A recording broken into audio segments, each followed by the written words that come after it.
ಹಾರ್ಮುಜ್ ಜಲಮಾರ್ಗದಿಂದ ರಾಜ್ಯಕ್ಕೆ ಬಂತು ಎಲ್ಪಿಜಿ. ಹಾರ್ಮುಜ್ ಜಲಮಾರ್ಗದಿಂದ ಮಂಗಳೂರು ಬಂದರಿಗೆ ಎಂಟ್ರಿ ಕೊಟ್ಟಿದೆ ಎಲ್ಪಿಜಿ. 46,000 ಮೆಟ್ರಿಕ್ ಟನ್ ಗ್ಯಾಸ್ ಅನ್ನು ತಂದಿರುವ ಶಿವಾಲಿಕ್ ವೆಸೆಲ್ ಗುಜರಾತ್ನ ಮುಂದ್ರಾ ಬಂದರಿನಲ್ಲಿ 20,000 ಮೆಟ್ರಿಕ್ ಟನ್ ಅನಿಲ ಅನ್ಲೋಡ್ ಆಗಿದೆ. ಇದೀಗ ಮಂಗಳೂರು ಬಂದರಿನಲ್ಲಿ ಉಳಿದ 26,000 ಮೆಟ್ರಿಕ್ ಟನ್ ಅನಿಲ ಇಂಡಿಯನ್ ಆಯಿಲ್ ಕಾರ್ಪೊರೇಷನ್ ಸಂಸ್ಥೆಗೆ ಸೇರಿದಂತಹ ಹಡಗು ಇದು. ಹಾರ್ಮುಜ್ ಜಲಮಾರ್ಗದಿಂದ ರಾಜ್ಯಕ್ಕೆ ಎಲ್ಪಿಜಿ ಬಂದಿದೆ. ಹಾರ್ಮುಜ್ ಜಲಮಾರ್ಗದಿಂದ ಮಂಗಳೂರು ಬಂದರಿಗೆ ಎಲ್ಪಿಜಿ ಬಂದಿರೋದು 46,000 ಮೆಟ್ರಿಕ್ ಟನ್ ಗ್ಯಾಸ್ ಇದೆ. ಇದರಲ್ಲಿ 46,000 ಮೆಟ್ರಿಕ್ ಟನ್ ಗ್ಯಾಸ್ ಅನ್ನು ತಂದಿದೆ ಶಿವಾಲಿಕ್ ವೆಸೆಲ್. ಗುಜರಾತ್ನ ಮುಂದ್ರಾ ಬಂದರಿನಲ್ಲಿ 20,000 ಮೆಟ್ರಿಕ್ ಟನ್ ಅನಿಲ ಅನ್ಲೋಡ್ ಆಗಿದೆ. ಇದೀಗ ಮಂಗಳೂರು ಬಂದರಿನಲ್ಲಿ ಉಳಿದಿದೆ 26,000 ಮೆಟ್ರಿಕ್ ಟನ್ ಅನಿಲ. ಇಂಡಿಯನ್ ಆಯಿಲ್ ಕಾರ್ಪೊರೇಷನ್ ಸಂಸ್ಥೆಗೆ ಸೇರಿದಂತಹ ಹಡಗು ಇದು.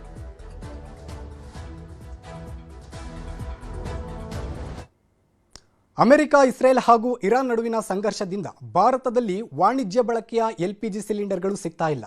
ದಿನೇ ದಿನೇ ಬಾಗಿಲು ಹಾಕೋ ಹೋಟೆಲ್ಗಳ ಸಂಖ್ಯೆ ಜಾಸ್ತಿ ಆಗ್ತಾನೇ ಇದೆ. ಈ ಮಧ್ಯೆ ಕೊಲ್ಲಿ ರಾಷ್ಟ್ರಗಳಿಂದ ಎಲ್ಪಿಜಿ ಹೊತ್ತ ಮತ್ತಷ್ಟು ಹಡಗುಗಳು ಭಾರತಕ್ಕೆ ಬಂದಿವೆ. ಆದರೂ ವಾಣಿಜ್ಯ ಬಳಕೆ ಸಿಲಿಂಡರ್ಗಳ ವಿತರಣೆಗೆ ಸರ್ಕಾರ ಕೆಲವು ನಿರ್ಬಂಧವನ್ನು ಹಾಕಿದೆ.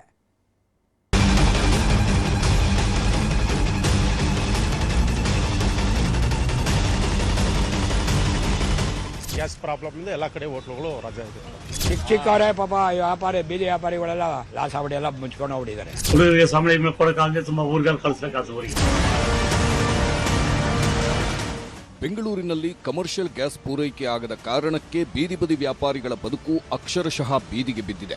ಸಣ್ಣ ಸಣ್ಣ ವ್ಯಾಪಾರ ಮಾಡಿಕೊಂಡು ಸಂಸಾರ ನಡೆಸುತ್ತಿದ್ದ ಅದೆಷ್ಟೋ ಕುಟುಂಬಗಳ ಪಾಲಿಗೂ ಇದೀಗ ಗ್ಯಾಸ್ ಸಿಗದೆ ಪರದಾಡೋ ಸ್ಥಿತಿ ಬಂದೊದಗಿದೆ. ಮಂಜುನಾಥ ನಗರದ ಬೀದಿ ಬದಿ ಹೋಟೆಲ್ಗಳು ಕ್ಲೋಸ್ ಆಗಿದ್ದು ಎಲ್ಲ ಅಂಗಡಿಗಳು ಕ್ಲೋಸ್ ಆಗಿವೆ. ಇವಾಗ ಎಲ್ಲ ಚಿಕ್ಕ ಸಿಲಿಂಡರ್ಗಳೆಲ್ಲ ಅದು ಉಪಯೋಗಿಸ್ತಿದ್ದಾರೆ. ಮತ್ತೆ ಸೌದೆಗಳಿಂದ ಗ್ಯಾಸ್ ಇದು ಮಾಡ್ತಿದ್ದಾರೆ. ಹೋಟ್ಲುಗಳೆಲ್ಲ ರಜಾ ಮಾಡಿದ್ದಾರೆ. ಎಲ್ಲ ಸೌದೆಗಳಲ್ಲಿ ಮಾಡ್ತಿದ್ದಾರೆ, ಎಲ್ಲ ಇದು ಮಾಡಿದ್ದಾರೆ. ಗ್ಯಾಸ್ ಪ್ರಾಬ್ಲಮ್ ಇಂದ ಎಲ್ಲ ಕಡೆ ಹೋಟ್ಲುಗಳು ರಜೆ ಇದೆ. ಚಿಕ್ಕವರೇ ಪಾಪ ವ್ಯಾಪಾರಿ ಬೀದಿ ವ್ಯಾಪಾರಿಗಳೆಲ್ಲ ಲಾಸ್ ಆಗ್ಬಿಡಿ ಎಲ್ಲ ಮುಚ್ಕೊಂಡು ಹೋಗ್ಬಿಟ್ಟಿದ್ದಾರೆ. ನಾವೇ ಒಂದು ಬೇಜಾನಿದೆ ಅಂಗಡಿ ಏಕು ಇದೆ ಬೇಜಾನಿದೆ. ಪಾಪ ಬಡವರೇ ಪಾಪ ಬಂದು ಇಲ್ಲಿ ಊಟ ಮಾಡೋದು ಅವ್ರಿಗೂ ತೊಂದರೆ, ಎಲ್ಲರಿಗೂ ತೊಂದರೆ ಆಗಿದೆ. ಬೀದಿ ಬದಿ ವ್ಯಾಪಾರಕ್ಕಿಂತಲೂ ದೊಡ್ಡ ಹೊಡೆತ ಬಿದ್ದಿರೋದು ದೊಡ್ಡ ದೊಡ್ಡ ಮಾಲ್ಗಳ ಮೇಲೆ. ಪ್ರತಿಷ್ಠಿತ ಮಂತ್ರಿ ಮಾಲ್, ಒರಾಯನ್ ಮಾಲ್ಗಳಲ್ಲೂ ಸಿಲಿಂಡರ್ ಅಭಾವ ಎದುರಾಗಿದೆ. ಫುಡ್ ಕೋರ್ಟ್ಗಳೆಲ್ಲವೂ ಖಾಲಿ. ಬೆಂಗಳೂರಿನ ವೈಟ್ಫೀಲ್ಡ್ ಬಳಿಯ ಪಿಜಿಗಳಲ್ಲಿ ಸೌದೆ ಒಲೆಯಲ್ಲಿ ಅಡುಗೆ ಮಾಡಲಾಗ್ತಿದೆ. ರಸ್ತೆ ಬದಿಯಲ್ಲೇ ಒಲೆಯಲ್ಲಿ ಅಡುಗೆ ತಯಾರಿಸುತ್ತಿರುವ ಸಿಬ್ಬಂದಿ ನೋಡಿದ್ರೆ ಭವಿಷ್ಯದ ಕರಾಳತೆ ಕಣ್ಣ ಮುಂದೆ ಬರುತ್ತೆ. ಬೆಂಗಳೂರಿನ ಕಥೆ ಒಂದಾದ್ರೆ ರಾಜ್ಯದ ಹಲವು ಜಿಲ್ಲೆಗಳ ಸಮಸ್ಯೆಗಳೂ ಸಾವಿರಾರು. ಚಿತ್ರದುರ್ಗದಲ್ಲಿ ಹೋಟೆಲ್ಗಳ ಮೇಲೆ ಹಾಕಿರುವ ಬಂಡವಾಳ ವಾಪಸ್ ಪಡೆಯುವುದಕ್ಕೋಸ್ಕರ ಸೌದೆ ಒಲೆ ಹಚ್ಚಿ ಅಡುಗೆ ಮಾಡಲಾಗ್ತಿದೆ. ಒಂದೇ ಕಡೆ ಅಡುಗೆ ಮಾಡಿ ಬೇರೆ ಬೇರೆ ಕಡೆಗೆ ಸಪ್ಲೈ ಮಾಡಲಾಗ್ತಿದೆ. ತುಂಬಾ ಸಮಸ್ಯೆ ಆಗಿದೆ. ನಾವು ಹೋಟ್ಲಲ್ಲಿ ಈಗ ಒಂದು ದೋಸೆ ಐಟಮ್ ಎಲ್ಲ, ದೋಸೆ ವಡೆ ಮಿರ್ಚಿ ಐಟಮ್ಗಳೆಲ್ಲ ಸ್ವಲ್ಪ ಲಿಮಿಟೆಡ್ ಮಾಡಿದ್ದೀವಿ. ಮತ್ತೆ ಎಲ್ಲ ಕುಕ್ ಎಲ್ಲ ನಾವೀಗ ಸೌದೆ ಒಲೆಯಲ್ಲಿ ಮಾಡ್ತಿದ್ದೀವಿ. ಈಗ ಸಾಂಬಾರು, ಪಲ್ಯ ಅವೆಲ್ಲ ಮಾಡ್ತಿದ್ವಿ. ಎಲ್ಲ ಒಂದೊಂದು ಐಟಮ್ ಕಮ್ಮಿ ಮಾಡಿದ್ದೀವಿ. ಜಾಸ್ತಿ ಬಲ್ಕ್ ಆಗಿ ಏನ್ ಮಾಡೋದು, ನಂದೊಂದು 4 ಹೋಟ್ಲಿಗೆ 4 ಹೋಟ್ಲಿಗೆ ಒಂದ್ ಹತ್ರ ಪ್ರಿಪೇರ್ ಮಾಡಿ ಎಲ್ಲ ಹೋಟ್ಲಿಗೂ ಸಾಂಬಾರು ಪಲ್ಯ ಎಲ್ಲ ಕಳಿಸ್ತೀವಿ. ಅನ್ನ ಸಾಂಬಾರು ಐಟಮ್. ಶಿವಮೊಗ್ಗದಲ್ಲಿ ಗ್ಯಾಸ್ ಸಿಗದೆ ಬೇಕರಿ ಮಾಲೀಕರು, ವ್ಯಾಪಾರಿಗರು ಸಂಕಷ್ಟಕ್ಕೀಡಾಗಿದ್ದಾರೆ. ಯುಗಾದಿ ವೇಳೆಗೂ ಹೀಗೆ ಆದ್ರೆ ಬೆಲೆ ಏರಿಸುವ ಸುಳಿವು ಕೊಟ್ಟಿದ್ದಾರೆ. ಬೇಕರಿಗೆ ನಮಗೆ ಗ್ಯಾಸಿಂದು ತುಂಬಾ ಸಮಸ್ಯೆ ಆಗುತ್ತೆ ಸರ್. ಅದು ಪ್ರಿಪರೇಷನ್ಗೆ ಬಹಳ ಸಮಸ್ಯೆ ಆಗುತ್ತೆ. ಗ್ಯಾಸ್ಗಳು ಸಫಿಷಿಯೆಂಟ್ ಸಿಗ್ತಾ ಇಲ್ಲ, ಅದೇ ಒಂದು ದೊಡ್ಡ ಸಮಸ್ಯೆ. ಮತ್ತೆ ಸಿಕ್ಕಿದ್ರು ಕೂಡ ಗ್ಯಾಸ್ ರೇಟ್ ತುಂಬಾ ಜಾಸ್ತಿ ಆಗ್ಬಿಟ್ಟಿದೆ. ಹಾಗಾದ್ರೆ ನಮ್ಗೆ ವ್ಯಾಪಾರ ಮಾಡೋಕ್ಕೆಲ್ಲ ತೊಂದರೆ ಆಗ್ತಿದೆ. ರಾಜ್ಯದ ಹಲವು ಕಡೆಗಳಲ್ಲಿ ಆಟೋ ಎಲ್ಪಿಜಿ ಸಿಗದೆ ಚಾಲಕರು ಪರದಾಡುವಂತಾಗಿದೆ. ದೇವನಹಳ್ಳಿಯಲ್ಲಿರುವ ಏಕೈಕ ಎಲ್ಪಿಜಿ ಗ್ಯಾಸ್ ಬಂಕ್ ಕ್ಲೋಸ್ ಆಗಿದೆ. ಬಂಕ್ ಬಳಿ ಖಾಲಿ ಬೋರ್ಡ್ ನೋಡಿ ಚಾಲಕರು ವಾಪಸ್ ಹೋಗ್ತಿದ್ದಾರೆ.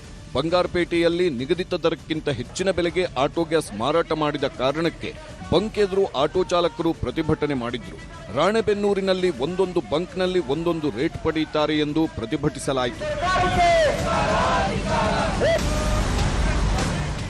ಗ್ಯಾಸ್ ಸಿಲಿಂಡರ್ ಅಭಾವದ ಹಿನ್ನೆಲೆಯಲ್ಲಿ ಕೇಂದ್ರ ಸರ್ಕಾರದ ವಿರುದ್ಧ ರಾಜ್ಯದ ಹಲವು ಕಡೆಗಳಲ್ಲಿ ಪ್ರತಿಭಟನೆಗಳೂ ನಡೆದಿವೆ. ಚಿಕ್ಕಮಗಳೂರು ನಗರದ ಆಜಾದ್ ಪಾರ್ಕ್ ವೃತ್ತದಲ್ಲಿ ಸೌದೆ ವಲಯಲ್ಲಿ ಹಾಲು ಕಾಯಿಸಿ ಕೇಂದ್ರದ ವಿರುದ್ಧ ಕಾಂಗ್ರೆಸ್ ಪ್ರತಿಭಟನೆ ನಡೆಸಿದೆ. ರಾಮನಗರದಲ್ಲೂ ಕೇಂದ್ರ ಸರ್ಕಾರದ ವಿರುದ್ಧ ಜಿಲ್ಲಾ ಮಹಿಳಾ ಕಾಂಗ್ರೆಸ್ ಘಟಕದಿಂದ ಪ್ರತಿಭಟನೆ ನಡೆಸಲಾಗಿದೆ. ಕೊಪ್ಪಳದಲ್ಲಿ ಗ್ಯಾಸ್ ಕೊರತೆ ಖಂಡಿಸಿ ಮಾರ್ಕ್ಸ್ವಾದಿ ಭಾರತ ಕಮ್ಯುನಿಸ್ಟ್ ಪಕ್ಷದಿಂದ ಪ್ರತಿಭಟನೆ ನಡೆಸಲಾಯಿತು.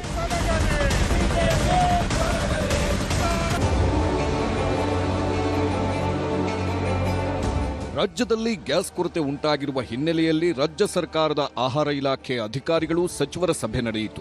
ಕೇಂದ್ರ ಸರ್ಕಾರದಿಂದ ಪ್ರತಿದಿನ ಪೂರೈಕೆ ಆಗುತ್ತಿರುವ ಸಿಲಿಂಡರ್ಗಳ ಪ್ರಮಾಣ, ಬಳಕೆ ಹಾಗೂ ಅಭಾವದ ಬಗ್ಗೆ ಚರ್ಚೆಗಳೂ ನಡೆದವು. ಗ್ಯಾಸ್ ಸಿಗೋದಿಲ್ಲ ಅಂತ ಜನರು ಆತಂಕಕ್ಕೆ ಒಳಗಾಗಬಾರದು, ನಾರ್ಮಲ್ ಬುಕ್ಕಿಂಗ್ ಇರಲಿ, ಆದರೆ ಡಬಲ್ ಮಾಡುವುದು ಬೇಡ ಎಂಬ ಮನವಿ ಮಾಡಲಾಯಿತು.